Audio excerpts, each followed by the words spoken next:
one I thought of was the shitting in the Oasis bottle one. Being able to sit in a room with Liam Gallagher and then not even play him a single song I'd written. Jack got arrested on the ship and got his passport taken away, and he got chucked in a bloody cell or something.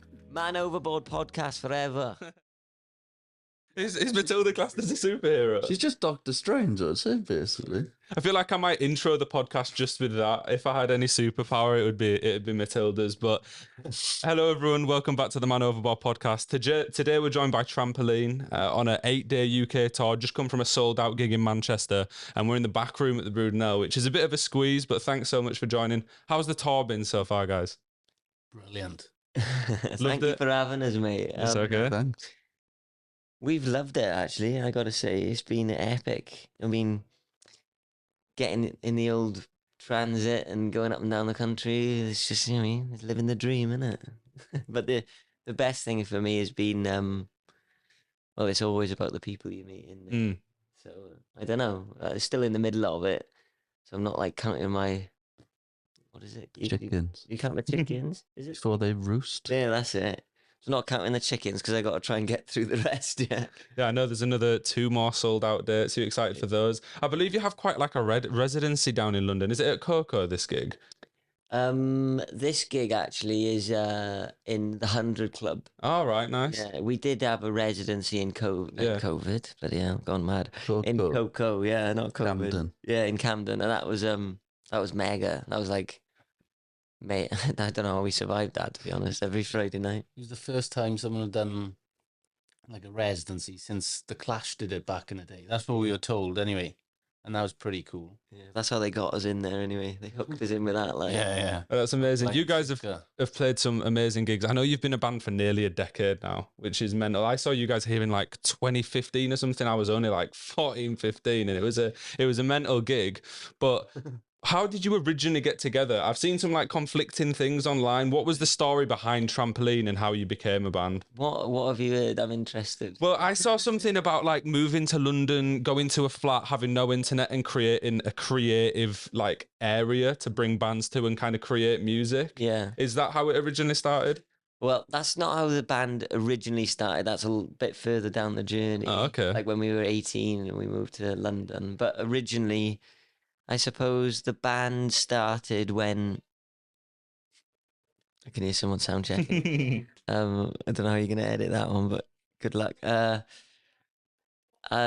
was basically, I would say, I was playing football for Swansea City. Oh, nice. This is the complete truth as far as I'm aware. I was playing for Swansea City, and I think at the ages 15, 14 it would be, maybe even 13, they kind of have a kind of process where they get rid of the players who they don't think is good enough. And I'd been playing for them for years, and I was always kind of in the team, but then I broke my ankle and was kind of not as fast as I was. And so this particular season, so I would have been 14, so under 15s, beginning of the season, I was let go by Swans. Mm-hmm. And during the session, there was a football manager watching who was a manager for a League of Wales club called Leslie Town. Right. It was Billy Morris, wasn't it? Billy Morris, yeah. And I was feeling so depressed, because I was, at this time in my life, I was certain I was going to be a footballer, even though, I was looking back now, I was just, there was no chance of that happening. But I was determined. And anyway, so when I was a bit down about it, this football manager, Billy Morris, came and said, look, I think you're great, and I think Swans are being silly letting you go. Come and play with my club, Leslie.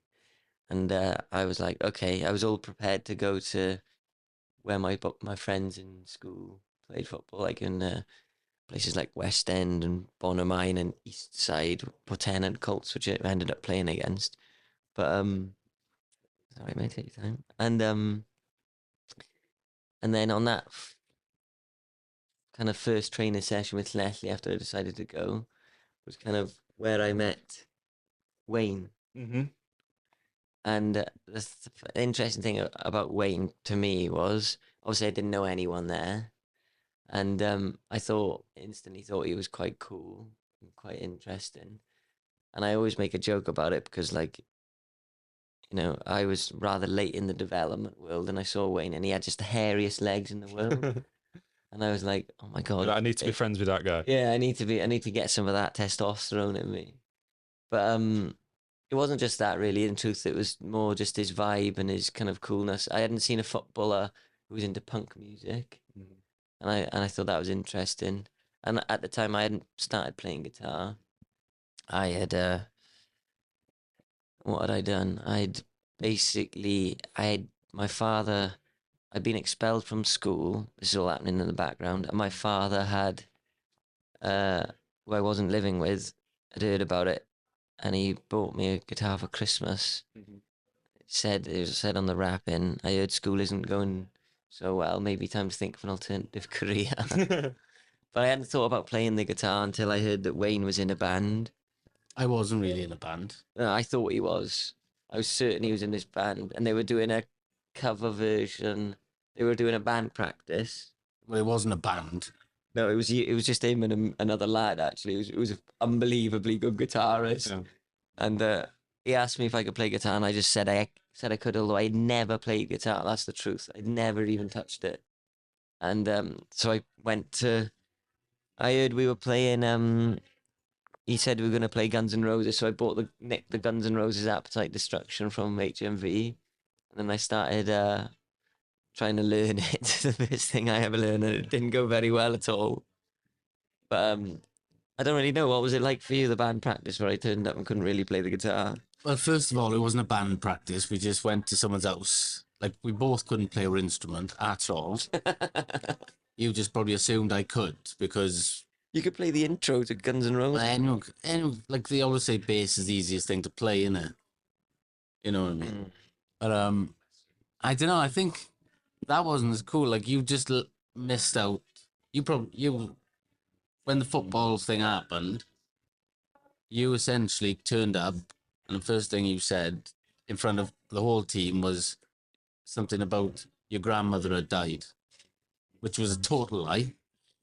Oh, so it wasn't even showed up. And then they were like, "Oh, sorry, dear." I said, "Oh, I see your face in every newborn baby," and I was just thinking, "What the fuck is that?" I couldn't. Yeah, I never said something like that, did I? yeah, you said it a few times. Fucking hell. The most worrying part about it is if it was a lie as well. I've done that So before. it's a strange way to get into a friendship circle. And then But That mate, I've done that. I've done that. I've gone into that loop, and I've been off my head on drugs. I've like gone psychosis, and I keep thinking my family are all dead. So maybe it's a kind of loop that I have. I didn't realize. I can't remember that at all. I don't think that's right, mate. It happened. What? I said my grandmother just died. You say stuff all the time, like, yeah. But that's the reason why I picked him to be team up as my. You know, I knew everyone else playing and stuff, but I was like, who's this header? I thought, I thought, Yeah, I you thought know. it was because they got expelled for jumping on my arm. no, that when I picked you and then we were having to kick about whatever, then you told me about that and I was like, right, this guy's off his head. And then I was like, like, bear in mind, we're trying to be footballers here. I was like, do you want to fucking start a band with me? Like, you know what I mean? But Yeah. how did that lead? Because I was there. You were with Swans, you came there, and then I went then. Yeah, then Wayne left the Clelly, he got picked up by Cardiff in Wales. So I was just in that random Welsh club with no one I knew. But I did come back, like. Yeah, he did.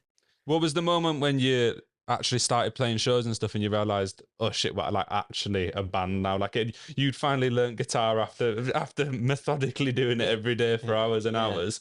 Well, that was it, because basically me and Wayne were kind of on this kind of like expedition to be in a band, and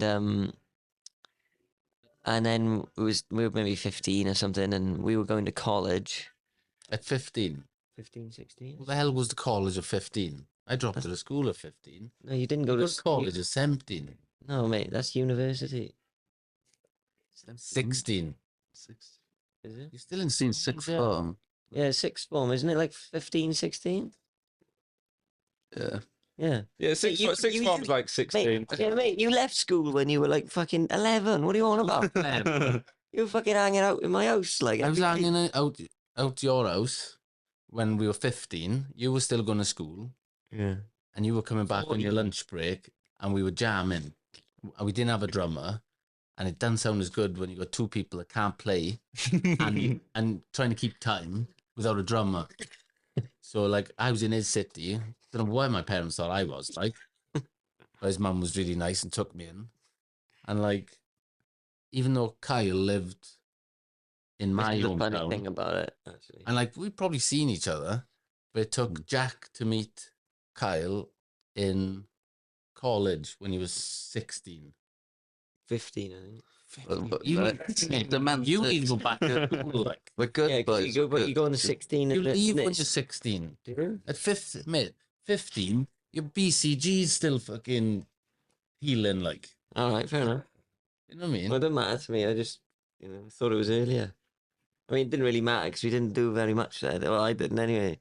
I remember though hearing Kyle play the drums for the first time, actually, because he was in music tech with Rinko in college, and he was like jamming away on his own practicing, and I thought that was interesting because I always practiced on my own. I didn't really know anyone else who kind of did that, and I went in and there was like this old red guitar. I've been playing guitar for about a year by now, like 10 hours a day, so I wasn't quite as bad as when I met Wayne. I wasn't that much better though, and uh,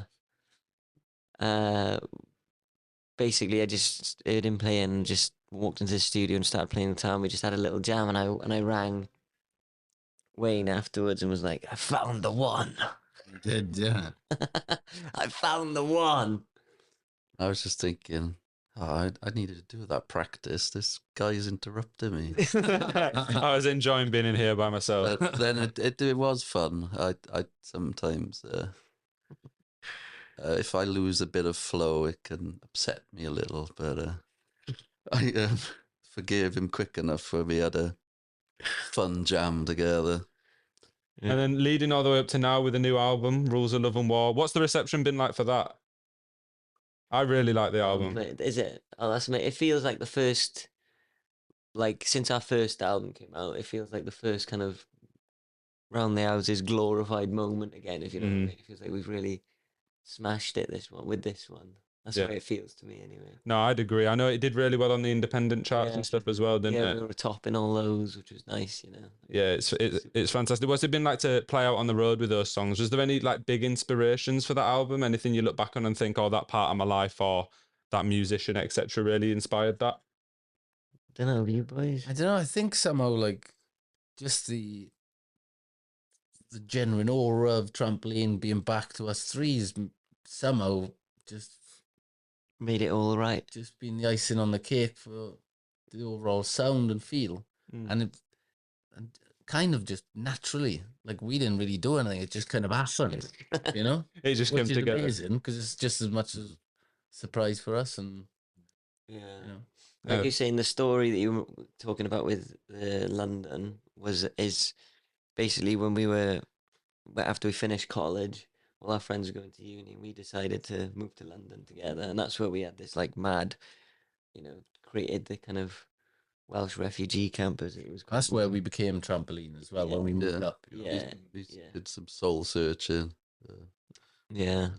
Yeah, because it must be really difficult, like going from like Wales to London and just moving in somewhere, no internet, try to create music. But I mean, it's turned you into the band you are today. And I know you've done loads of like fantastic gigs and festivals, Leeds Fest and Glastonbury and stuff. What are the highlights there? I could only dream of playing at Leeds Festival. I've been for years and years. What was it like playing there and having sets at Glastonbury and a lot of the other festivals? Wow. Well, I think it was just amazing to get the free ticket, mate. Yeah, true. And I don't know, what would I say? The Glastonbury is so hard to comprehend until you go there. Like, and it's just so vast. It's like this mad city that just appears for a weekend. It's like bigger than Swansea. Do you know what I mean? It's like it's huge. So that's amazing. That's just I mean, just to experience that festival, just to go there was just mind blowing for me. I probably would have never gone there if we hadn't played. And Leeds, we were always going to Reading. Reading was like closer for us, but yeah, and I think when we were playing, it was like Biffy Clyro were headlining, or maybe it was like maybe it's Fallout Boy or something. It was like a weird emo day, so it was like we felt a bit like we stuck out a bit like a sore thumb. But I can't really It was a remember good much else. show, Of it. though. Was it? Well, like, But no, it was back in the it took us drinking a days. while. That was. I think we've only played Leeds once. Mm. Like you said, Reading always, but it was nice to go to Leeds eventually. But it was just on a very unusual day. Yeah. So Yeah. But so, being a band from Swansea, it must have been pretty, big to be the band that would, open and headline Swansea Arena. So how did that feel for you guys when you were approached for that? Wow. I never even thought about it until you said that. I think for me, how did I feel? I was like, who else is gonna do it? Do you know what I mean? Fair enough. Fair Literally. enough. I thought it was a great honor, and Yeah. it's just nice that we have that bit of history, and no one's ever going to take that away from us. Yeah. It stays forever. Feel like being the first act to play at any type of arena, Yeah. it was going to go down in history for that arena now. 'Cause Yeah. it's the first band that were there. So Yeah, that's a simple way of looking at it. it's quite a nice way to get a bit of love back from your hometown after we left, because no one really showed us much love. So then Yeah. it kind of It's like full circle. yeah. for them to actually, to show Yeah, you it's some like being respect. accepted, Oh, they did. like- Yeah, they did care all along. Yeah. Absence made the heart grow fonder. Well said, Mr. Williams. Yeah. And the arena is literally, if you were like maybe Arnold Schwarzenegger, you could throw a stone to where we used to rehearse. Exactly, yeah. And it's so mad that like those songs, or the idea of the band Mhm. that started that went on to open the arena. It was literally like, I don't know, 50 feet between the two. There you go. Crazy. Yeah, I know. That's kind of a sweet visualization, I suppose. But yeah. I think playing an arena in your hometown is amazing, and I know you've also supported on some massive tours, like with Liam Gallagher a few times. That must have been crazy. Like Liam Gallagher's such a legend in this country, and I think you did Finsbury Park with him, was it, or Yeah. Networth as well? Yeah, we had Finsbury Park. Yeah, Liam. that's mental. What was that experience like touring with him? Well, I actually, to be honest about that, I mean, Wayne's got his own story for the Liam era, but me, it's just regret because I was so off my cake. I can't remember any of it. I can, no, to be honest, I can remember it. I can remember some stuff like I lost my shoe in his house and I tried to feed his cat bloody poisonous berries or something once. I don't know, but I would, when you're in an opportunity like that, you should really be showing the best of yourself. Mm. And being able to sit in a room with Liam Gallagher and then not even play him a single song I've written, or say like, "Oh, could you sing this? Or could you try this? Or could we?" I'm at the end of the day, that's why I am a songwriter. So it's like that. When I think about it now, I'm thinking, "Oh, what a badly missed opportunity that was. That I didn't at least play him a song." I think I tried to play a song one time when I was upside down on a sofa or something ridiculous like that. So when I think to that time, I think, oh, Did he play you a song? I think he did, yeah. Did you? Yeah. And he didn't pay attention. Yeah, I remember, because I remember went back in his flat or in one day in Highgate, and I think I had a call from maybe his Debbie or Katie, and I'd left the house at some stage, and they were like, Jack. I was like, what? I was like, your shoes here. And I looked down at my feet. I'd just been I walked home with only one shoe on. But I don't know. Wayne is much closer with Liam. Wayne knows Liam quite well. I whenever I've met him personally, I've always just found him to be completely, I don't know, just cool. Yeah. Just like a kind of, I don't know, like very zen, like Buddha. I like to nickname him the Buddha. That's certainly the vibe he gives off. Wayne, have you got any stories from that era that you care to share? Wayne was with him last week. He's just a cool guy, man, and didn't meet him in his madder years. Mm-hmm. So all I can see is from I don't know how long I've known him, but he's a wise man, like. You've known him over 10 years. But he's he's 'Cause he's you- and that- cool. He gave us a great chance to, to Yeah. like we tried to. I mean, all this stuff that's happened, the consequence of these relationships, Like Mm. he's a great example for like giving people a chance as well. Like no one knew us, but he's playing big arena shows. He didn't need to ask 3 Welsh madheads to open up for him. So like we take that on board and we try to help young bands too. And it's never a dull moment with him.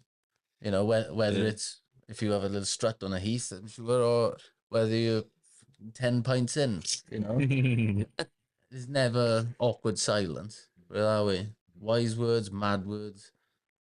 Yeah. He's mad for any. Yeah, as he But yeah, he's a coined it fucking himself. very interesting human being, isn't he? Yeah, he is basically.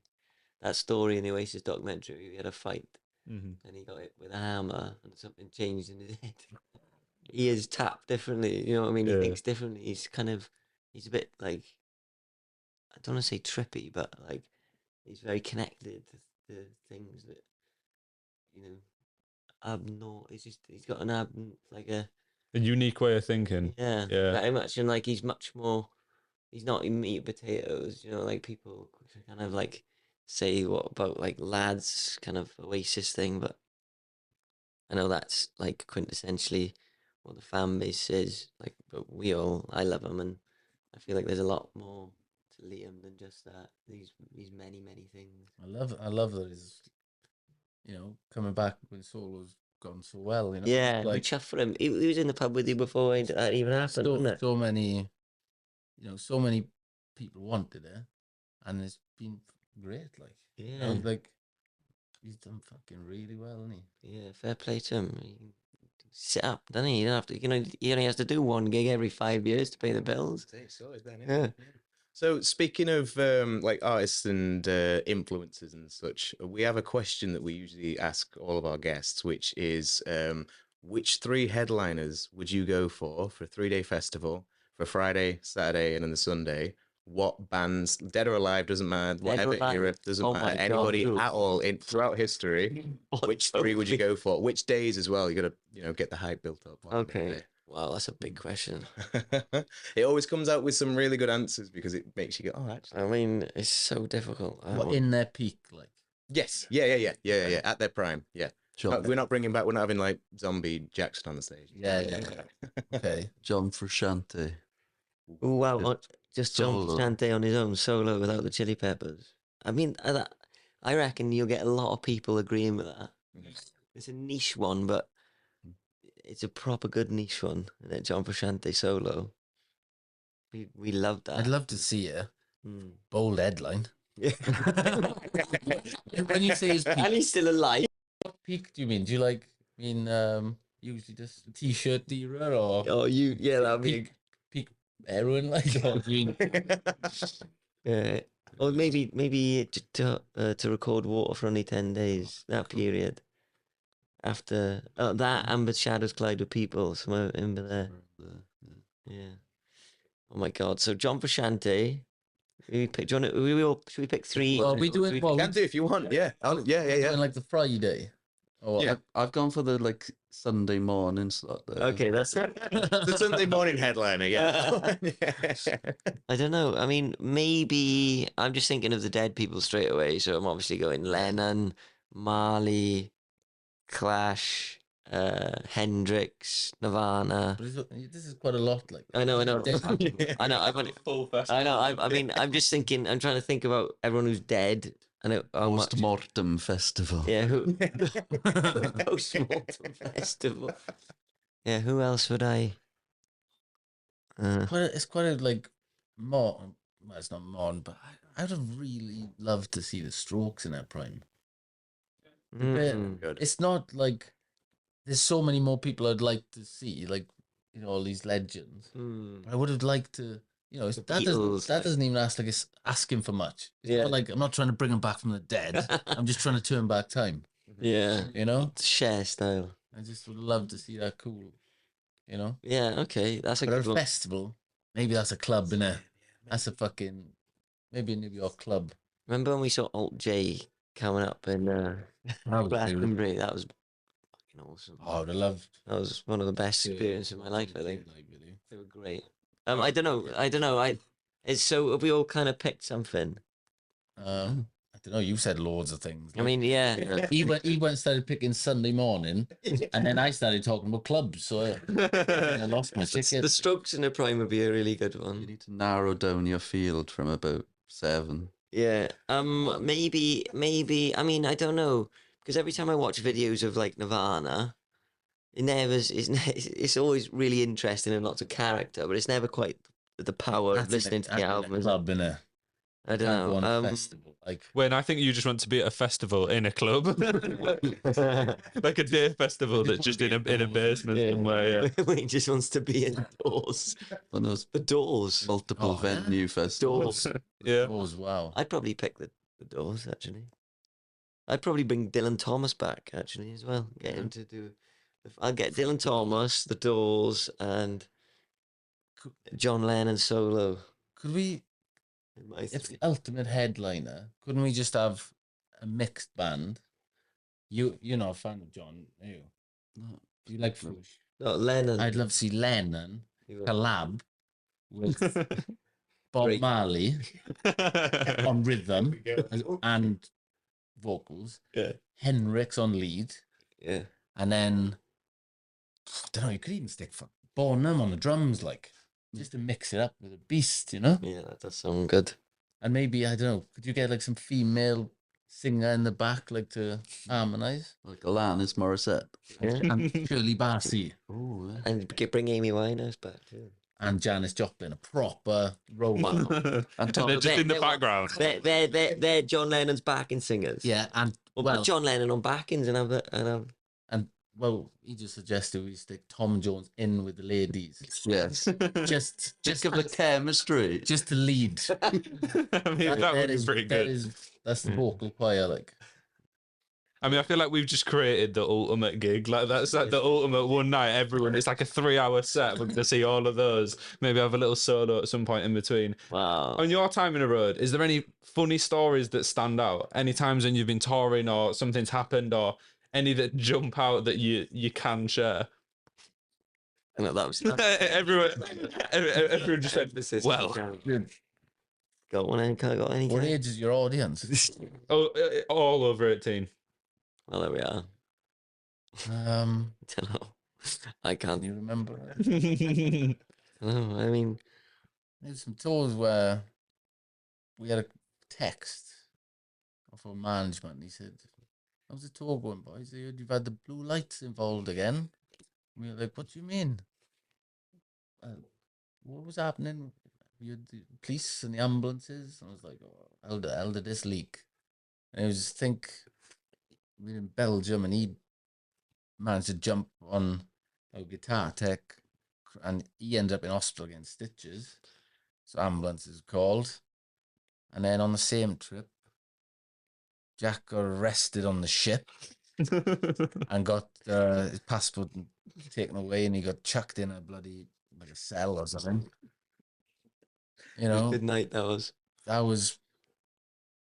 was eventful. Like usually like the shows are mental, but like in between you chill a little bit. But that was pretty hectic. So like we were obviously delayed getting home because he was in the back of a riot van or whatever.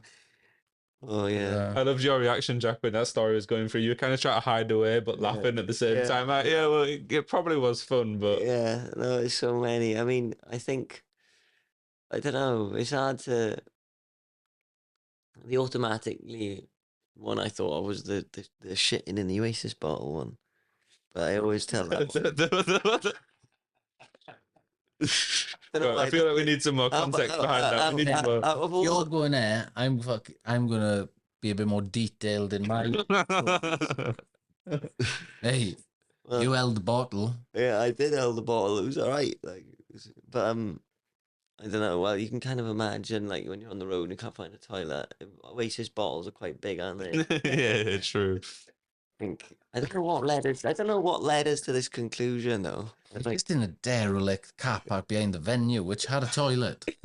So I know we would like kind of explore in life Hmm.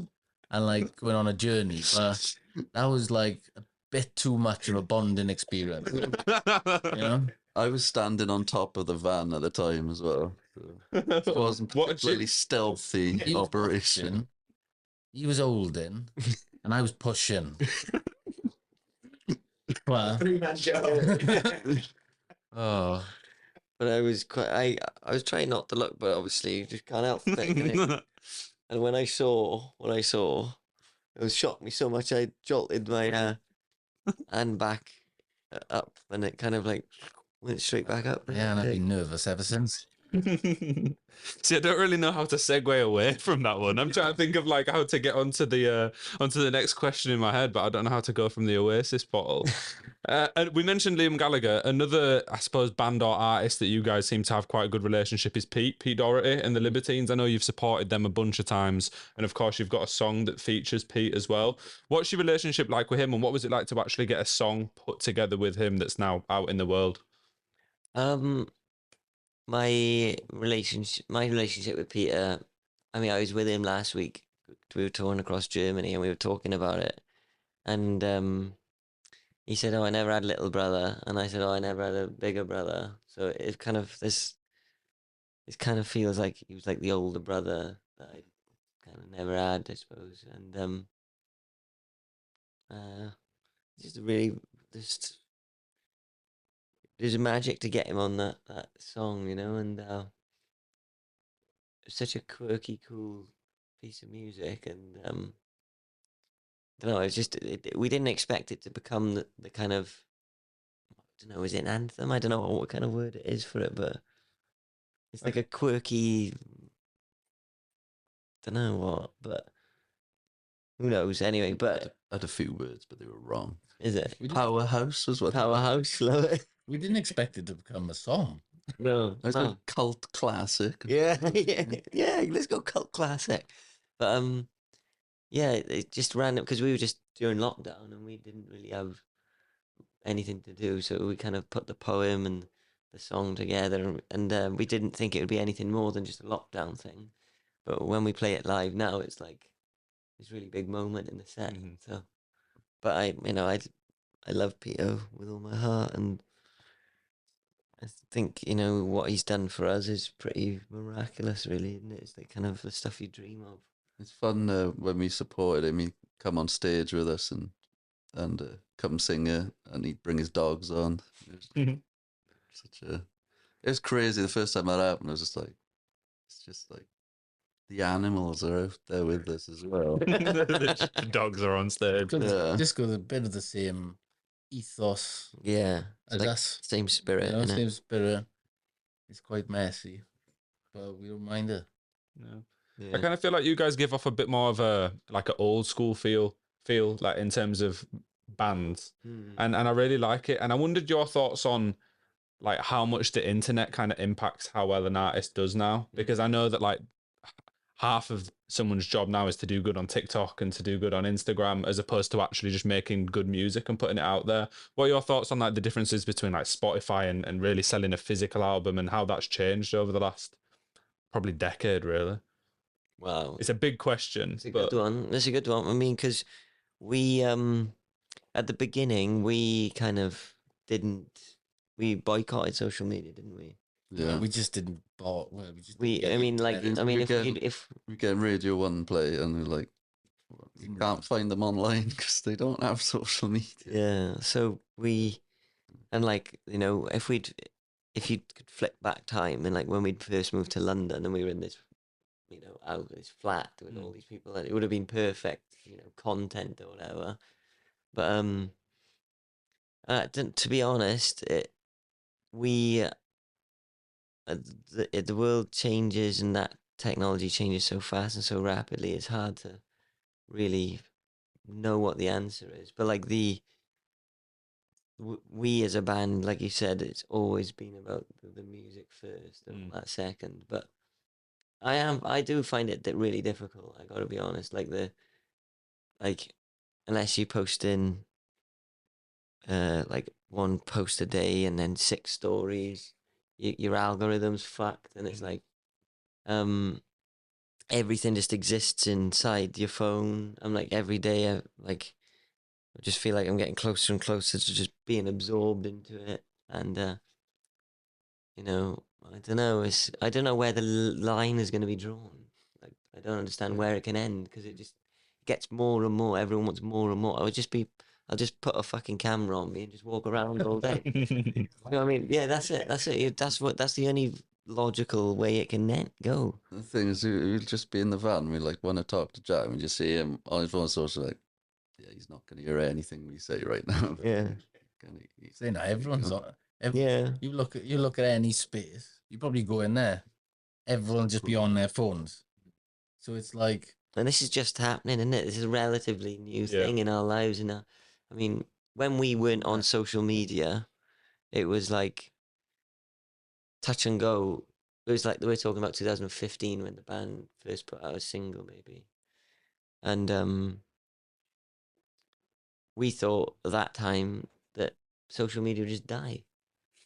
We thought it wasn't cool, and that we didn't want to waste our time on that when we enjoyed playing music together. But the opposite has happened. Like bands like us have been made to do things, and then like you go on, and it's all about likes, all about numbers, all about I don't know, all about superficial things. I mean, I do find that there are the odd person and the odd people that kind of weave their way through, and there's some people who somehow like recently Wonder Horse. We were really into their album and they seem to have done really well, but they don't seem to play the social media game.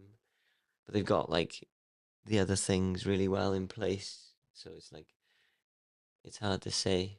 I think it's almost impossible to accomplish anything without it. And especially when you mention Spotify, because like I mean, basically Spotify owns the music industry, or you know what I mean. It's like unless your song's getting on a playlist, no one's hearing it. Yeah. It's more important than the radio. So it's a strange time to put out music. I'd say, and also the illusion of like the internet and this thing about like instant. You know, if something's not popping straight away, or all these things that you know, it's all everything's about instant, but they forget that that it's. I think personally, it's more about perseverance and consistency, and you know, doing what you love longer than anyone else can do it for. You know, so it's like I don't know, but and then somehow, God knows, maybe the algorithm notices and it pushes you up a few notches. I don't know. That's all that seems to happen with us because we've done nothing different, really, and have we? the algorithm sounds like a villain from a superhero thing. That's what it might. That's what it might become. One, isn't it? Yeah, it might. Like, the algorithm. Okay. Matilda's teacher. Yeah. Matilda forever. It's strange how it all works. And I love the shout of Wonder Horse as well. They were actually playing here last Saturday and I was trying to get tickets and I couldn't for the life of me. Like, oh, really? It sold out in about 3 seconds. And then, yeah, it was impossible. But yeah, they don't post too much. But it's always, for me, ever since I've really got into music, Spotify has just been like the easiest way and the most obvious way to listen to music from when I was younger and started to go into gigs. I've probably had Spotify from that day. So it's really strange how much it's shifted because in my head, as soon as I hear about a new band, I never really think to actually go buy a physical album, which would be better for the band. And it's actually something you're going to own forever then, no matter what. But yeah, it's... I'm the same now, by the way. Yeah. I mean, I bought into the Spotify thing and they do really well for us. And like, you know, whenever, like you said, I go to a gig, I check them out on Spotify, and that's it. You know, that's just how my life is. It's just how I consume music now. I hardly ever buy vinyls, mainly because I live in a tiny. Well, I don't even live in a flat actually. CDs and records are clutter, aren't they? but we do a lot. We do really well. CDs. Yeah, yes, yeah. We you know, and I like to have them as a. I mean, more of a collection, really, and a piece of art on the wall. And I do, but if there's something that like, it's a really for me, if I get bought a vinyl, it's like a thoughtful gift. Mm. You know what I mean? Like someone's really thought about what kind of music you like and kind of artwork you're into and that kind of thing. But you're right. It's just the brain has changed. Yeah. The brain is, a different way. And if you notice, it's changed. It's instant grat. Yeah, and it's getting less and less in it all the time. Streaming's more and more and more. But I do think that the way they do the charts thing is a bit, a bit rubbish because they should count physical sales for more. Mm. Did they not do that? I thought they counted vinyl sales at least for more. Yeah, than... but it should be even more. Yeah, I agree. Because like Trampoline's last record, like if you take away streamings, it's like a top 10 album. Right. Yeah. And when you put the streamings in, it's like we're like, you're never gonna get the streams of Ed Sheeran or anyone else. You know what I mean? So I think that personally, I don't know how. I don't think they've converted it correctly. Like it's pretty hard to sell 2,000 physical albums. You know what I mean? And then have bloody, I don't know, Ariana Grande have 200 million streams and then say that's worth a lot more or whatever. Yeah, because that's probably only had like 100 physical album sales, at least in the UK. I know what you mean. I always think there must be a difficult like balancing act when you're releasing a new album now to try not to release it at the same time as loads of big artists are about to release theirs. Like if you release one and in the same week Taylor Swift, like Kanye West and Arctic Monkeys, like Arctic Monkeys they got missed the record, didn't they? Yeah, they didn't know about Taylor Swift. Kind of sprung it on everyone, didn't she? And like Arctic Monkeys sold 120,000 albums and weren't number one. Yeah, that's mental, isn't it? It's actually crazy. That's mad. I mean, she is a fucking monster of a fucking, she's a juggernaut of all juggernauts, isn't she? Wow, imagine that, beating the Arctic Monkeys with a week's notice. Mad. She sold like 2 million vinyls, I think, in America. Yeah, that's like £200 million right there. I got to admit, I saw her tour tickets were selling for like £1,000 each in America at one point, and I thought, well, Paramore are supporting, so it's a pretty elite lineup just because of Paramore. Yeah. But I think we'll probably call it there, guys, only because I know the support band's going to start in 5 minutes and it's going to get real loud in here, I'm guessing. Okay, so I don't want to keep going and then have to cut it out anyway. But thank you so much. Answered all the questions. It was brilliant to be here, man, and we can do another one and whenever we're back. No, that's amazing. And enjoy the rest of the tour and Leeds tonight, and especially enjoy your pie after the game. They're great here, so I know you're going to go and enjoy the course there. Man Overboard. Man Overboard podcast forever. Come on, we love it, yeah. Gonna go watch Corsairs. The boys are on now. Yeah, come on. Nice brilliant. One. Thanks for having us, boys. Thanks, lads. Cheers, lads.